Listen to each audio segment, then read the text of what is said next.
activists have reacted to a draft UN climate deal, calling for the world to transition away from fossil fuel. I think what we're seeing this morning is a very mixed bag of new text. On the one hand, this is a good sign and signal that the world is finally dealing with fossil fuels after almost 3 decades of refusing to deal with it.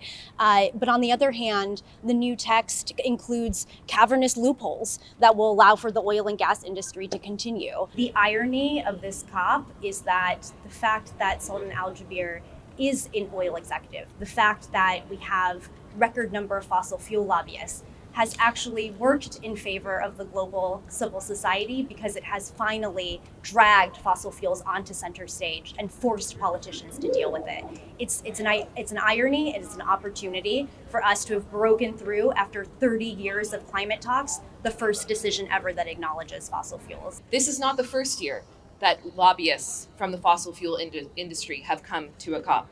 This is not the first year that a COP has been hosted in a major fossil fuel producing country with a president that has interests in that fossil fuel production. However, the fact that the presence of these lobbyists, the position of the president has actually removed the COP as a hiding place for fossil fuel interests.